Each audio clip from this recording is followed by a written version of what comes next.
1 2 3 सबको यार बहुत बहुत वेलकम है हमारे इस brand new exclusive JEE main 2023 tricks and cheat codes के कोर्स में। So how this course will change your life. अगर आपको सक्सेसफुल बनना है तो पहला स्टेप हमारे पास में होता है अपने बंद दिमाग को खोलना। आप सब सक्सेस इसलिए डिजर्व करते हो क्योंकि आप सबका जो ब्रेन है, जो माइंड है, वो खुला हुआ है। वो भरोसा, वो ट्रस्ट आप सबका जो AR स्क्वाड के प्रति है, उसके लिए यार एक बार थैंक यू। तो इस कोर्स के बाद एग्जाम में भी और लाइफ में भी यू डिजर्व सक्सेस, क्योंकि एक तो चीज नहीं है जो आपको कोई और नहीं सिखाता, दूसरी बात मेरे दिमाग से निकलती है सारी ट्रिक्स जो किसी किताब में नहीं है, तो तीसरी चीज सिखाना कैसे है ये मुझे पता है।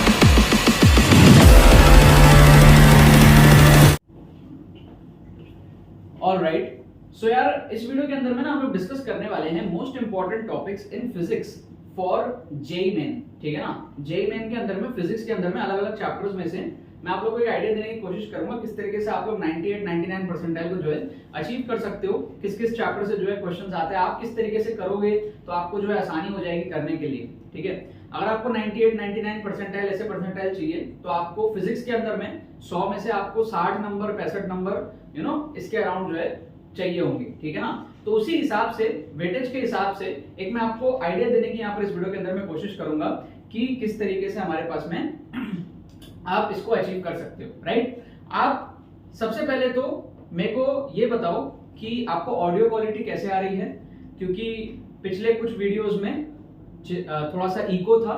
आप लोग बताओ इको कम हुआ है या नहीं, ऑडियो क्वालिटी में कुछ फर्क है या नहीं, बढ़िया हुआ है या नहीं, और बेटर करना है तो वैसा आप लोग बताओ कमेंट सेक्शन में। ऑडियो क्वालिटी के बारे में जरूर से आप लोग बताना। ठीक है, दूसरी चीज ये कि हमारा जेईई मेन 2023 का जो एक्सक्लूसिव ट्रिक्स कोर्स है उसमें अगर आपने अभी तक एनरोल नहीं किया तो एनरोल कर लेना। अगर आपको कम टाइम में अपने स्कोर को इंक्रीज करना है, लेट से आपका स्कोर 80 90 100 इस रेंज में अटका है, वहां से आपको बढ़ा करके 160 170 इस रेंज में लेकर के जाना है सेकंड अटेम्प्ट में, तो आप एक्सक्लूसिव ट्रिक्स कोर्स में एनरोल कर लेना। काफी सारे स्टूडेंट्स ने एनरोल करा है और कर भी रहे हैं on a daily basis.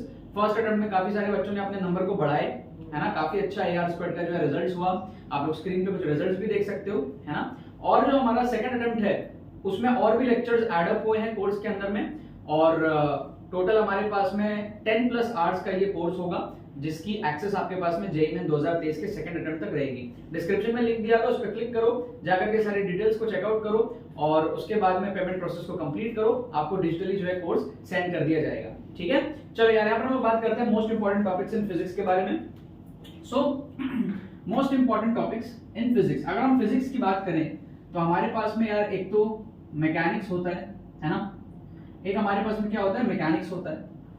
Right, पहला मैकेनिक्स के अंदर में आपके पास में वेक्टर्स हो गया, काइनेमेटिक्स हो गया, एनएलएम, फ्रिक्शन का, फिर वर्क पर energy, centre of mass, rotation, ये सारी चीजें आपके पास में हो जाएंगी। राइट, तो यहां पर आप क्या करो, मैकेनिक्स के अंदर में आप क्या करो, जो आपका काइनेमेटिक्स वाला पोर्शन है बहुत आसान है, उसको आप लोग कर लो। ठीक है, पीवाईक्यूज वगैरह आप सॉल्व कर लो। फिर आपका जो वर्क पावर एनर्जी है उसको आप लोग कर लो। फ्रिक्शन और एनएलएम को आप लोग जो है कर लो, बेसिक लेवल पे कर लो। बहुत ज्यादा इसके क्वेश्चंस मत करने जाना अगर टाइम कम है तो।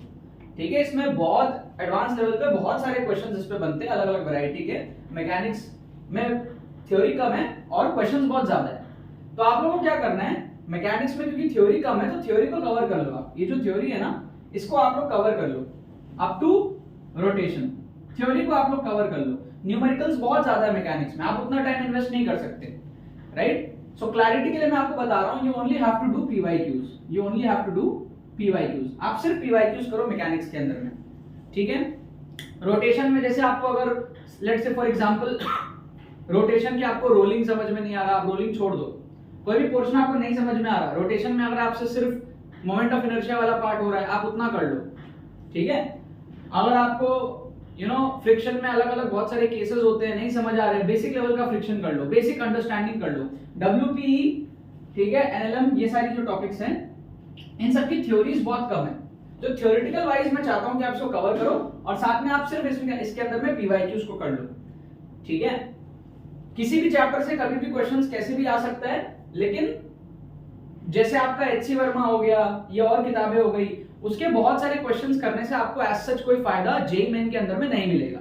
क्या बात समझ में आ रहा है? आप जेईई मेन लेवल के क्वेश्चंस कर लो, काइनेमेटिक्स वगैरह में कभी इक्वेशन दे देता है, ठीक है, डिफरेंशिएशन थोड़ा बहुत लग जाता है, ठीक है, आपका यूनिट्स एंड डायमेंशन से क्वेश्चंस कई बार सॉल्व हो जाते हैं। तो एक बेसिक थ्योरी आपको यहाँ पर कवर करनी है। क्या बात समझ में आ रही है?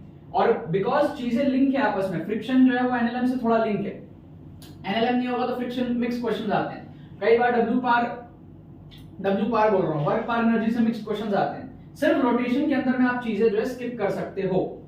रोटेशन में सिर्फ जो स्टार्टिंग का पोर्शन है ना, मोमेंट ऑफ इनर्शिया टॉर्क, सिर्फ उतना कर लेना, बाकी अगर छोड़ना हो तो छोड़ देना, क्योंकि मैक्सिमम टाइम्स क्वेश्चन बनते ही नहीं है ना स्टूडेंट से, ठीक है। Basic radius of gyration, moment of inertia उतना पढ़ना हो तो पढ़ लेना, बाकी छोड़ना हो तो छोड़ लेना, क्योंकि पढ़ने के बाद भी पॉसिबिलिटी कम रहती है बच्चों से क्वेश्चन सॉल्व होने की रोटेशन की। क्लियर है?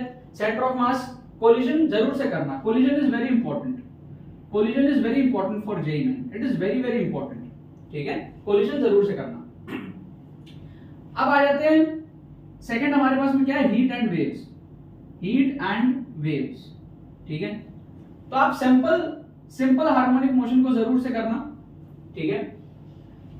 वेव्स के अंदर में आप ना स्पेसिफिक, अगर पूरा वेव्स नहीं कर पा रहे हो तो स्पेसिफिक चीजें आप कर लो, जैसे कि आप मान लो डॉपलर इफेक्ट हो गया आपका साउंड वेव्स के अंदर, ठीक है। आपका क्या हो गया, बीट फ्रीक्वेंसी हो गई, बीट फ्रीक्वेंसी, ये सारे क्या है जेईई मेन के फेवरेट पोर्शन है, इससे सवाल आते रहते हैं, इसके आप पीवाईक्यूज करोगे आपको समझ में आएगा, है ना। हीट आपको इसलिए करना जरूरी है क्योंकि फिजिक्स में भी आएगा और केमिस्ट्री में भी आएगा, तो आप किसी एक जगह से भी कर लोगे तो आपका एक बेसिक आइडिया आपको हो जाएगा, ठीक है ना। हीट के अंदर में बहुत सारे चैप्टर्स होते हैं, तो आप क्या करो, फिजिक्स में ना थोड़ा सा कम रहता है केमिस्ट्री के कंपैरेटिवली, ठीक है, बट यू नो थोड़े अलग अलग चैप्टर्स आपके पास में रहते हैं फिजिक्स के अंदर में, हीट के अंदर में। सो आप क्या कर सकते हो, हीट आपसे जितना हो उतना आप कर लो। बहुत सारे बच्चे क्या है, केमिस्ट्री में हीट एंड थर्मोडी अच्छे से पढ़ लेते हैं, तो आपको फिजिक्स में आप जितना चाहो उतना कर लो, ठीक है। मतलब ऐसा नहीं है कि आप फिजिक्स में भी एकदम स्टार्टिंग से बढ़िया तरीके से पढ़ रहे, बेसिक आपको अंडरस्टैंडिंग हो गई ना, first law of thermodynamics, types of processes, कैसे सॉल्व करते हैं, केमिस्ट्री के अंदर में आपको हो गई होगी, राइट। और जनरली जो बच्चे होते हैं वो केमिस्ट्री वाला ही पढ़ते हैं पहले, फिजिक्स का बाद में पढ़ते हैं, थर्मोडी, ठीक है। बट बाई चांस आप अगर ऐसे स्टूडेंट हो जिसने केमिस्ट्री का नहीं पढ़ा है, फिजिक्स का पहले पढ़ रहे हो, फिर आपके लिए यू नो कोई खास फायदा उतना नहीं होगा, क्योंकि केमिस्ट्री का जो थर्मोडायनेमिक्स है ना, थर्मोडायनेमिक्स, केमिकल थर्मोडायनेमिक्स, वो थोड़ा सा अच्छे तरीके से आपको जो चीजें समझ में आएंगी। बस बेसिक डिफरेंसेस रहते हैं, जैसे साइन का डिफरेंस हो गया फर्स्ट लॉ के अंदर में, प्लस माइनस साइन का अलग होता है, ठीक है ना, फिजिक्स में और केमिस्ट्री में। वो सारी चीजें आपको बस ध्यान रखनी है कि फिजिक्स का क्वेश्चन है या केमिस्ट्री का क्वेश्चन है। मतलब कुल मिला के मेरा कहने का मतलब ये है कि बहुत ज्यादा प्रेशर मत लो यहाँ पे, क्योंकि बहुत ज्यादा प्रेशर लेने के बाद भी बच्चे नहीं कर पाते हैं, ठीक है। आप अगर बेसिक क्वेश्चंस को सॉल्व करना सीख गए थर्मोडायनेमिक्स के, ग्राफिकल क्वेश्चंस जैसे आते हैं, तो बस आपका काम हो गया, ठीक है ना, एक बार का आपका जो है काम हो जाएगा। अच्छा, कुछ चैप्टर्स है जैसे कि कैलोरीमेट्री, ठीक है, इस टाइप के चैप्टर्स अगर करना चाहो तो कर सकते हो। दीज चैप्टर्स आर लाइक, जैसे मैथ्स में होता है ना मैथमेटिकल रीजनिंग, वैसे काइंड ऑफ है कैलोरीमेट्री, ठीक है। इस टाइप के chapters, kinetic theory of gases, KTG, इस टाइप के चैप्टर्स, थ्योरेटिकल चैप्टर्स, उससे क्वेश्चंस आ सकते हैं। केटीजी आप कर सकते हो, केटीजी आप कर सकते हो, आपको फिजिक्स के अंदर में देखने को मिलेगा, ठीक है, यू कैन डू दिस। सो कहने का मतलब है कि हीट एंड वेव्स को पूरा ना पढ़ के टॉपिक वाइज अगर आप पढ़ लो, टॉपिक वाइज, ठीक है, और उन टॉपिक्स को चूज कर लो जिससे जेईई मेन में क्वेश्चंस आते हैं, तो आपके लिए बेटर होगा, ठीक है। ये मैं एक स्टूडेंट की मेंटालिटी से बता रहा हूं।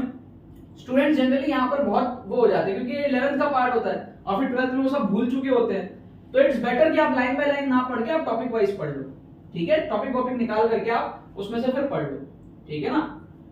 अब जैसे एसएचएम के अंदर में ना एक टॉपिक होता है डैम्पिंग ऑसिलेशन, डैम्पिंग। अब ये बच्चों को क्या है, समझ में नहीं आता तो छोड़ दो, ठीक है ना। डैम्पिंग अगर आपको नहीं समझ में आता, नहीं हो रहा, छोड़ दो। अगर आ गया क्वेश्चन कोई बात नहीं, नहीं आया कोई नहीं, कर लोगे, ठीक है। सो कहने का मतलब है कि 100 में 100 नहीं लाना है। अभी हमारा टारगेट है 50, 60, 70 नंबर कैसे लाने हैं, और वो भी कम टाइम में लेकर के आने हैं। ये हमारा वीडियो से पर्पस है। फिर हमारा क्या हो गया, फिर हमारा तीसरे नंबर पे हो जाएगा क्या, 12th का टॉपिक ऑप्टिक्स, ठीक है।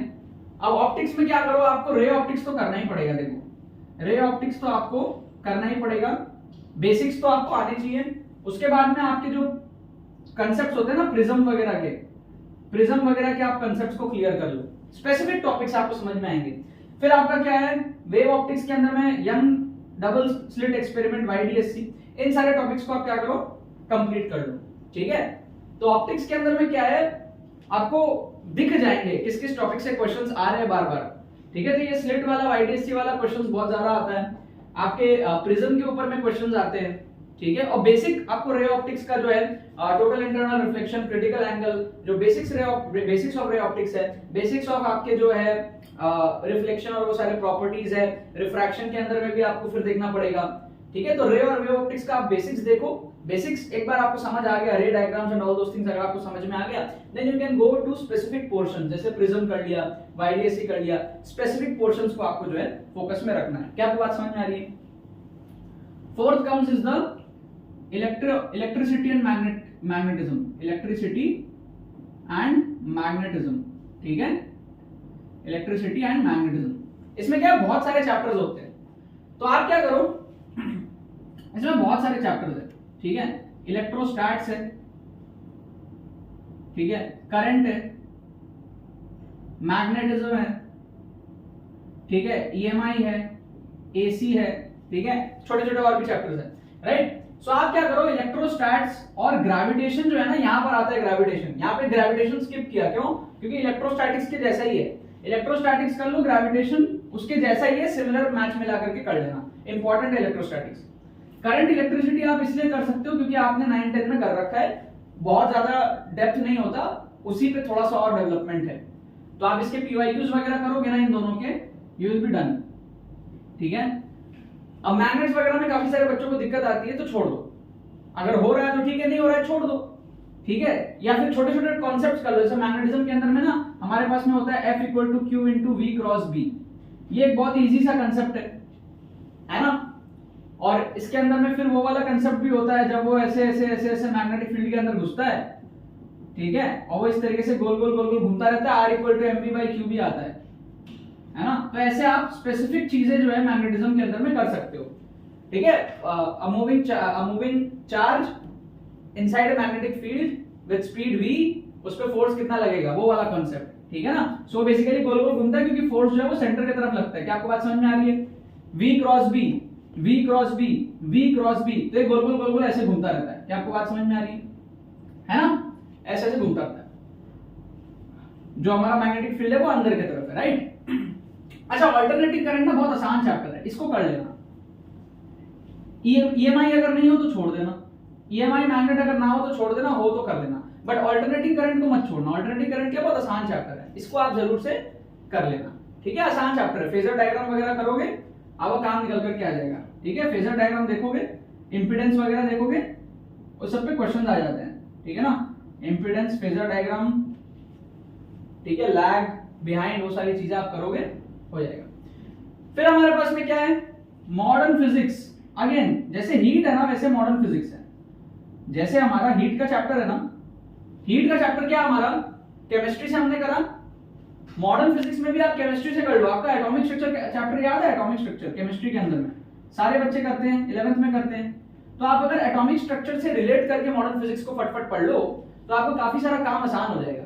यहाँ पे बस क्या है, वो क्वांटम नंबर्स वगैरह वो सब नहीं रहता फिजिक्स में, और कुछ चैप्टर्स एक्स्ट्रा ऐड हो जाते हैं, एक आध चैप्टर एक्सरे वगैरह वो सारी चीजें फिजिक्स में ऐड हो जाती है जो वहां पे नहीं पढ़ी थी, क्लियर है। बट अगर आप रिलेट करके पढ़ोगे ना मॉडर्न फिजिक्स को एटॉमिक स्ट्रक्चर से, तो वही बोर मॉडल, ठीक है, वही सारी चीजें, आपकी कहानी बहुत इंपॉर्टेंट है, लेकिन यहां से आपका वेटेज बहुत तगड़ा है बोर मॉडल से, ठीक है, बोर मॉडल। फिर आपका क्या है, फोटो इलेक्ट्रिक इफेक्ट, बहुत इंपॉर्टेंट है, इससे क्वेश्चन बनता ही बनता है।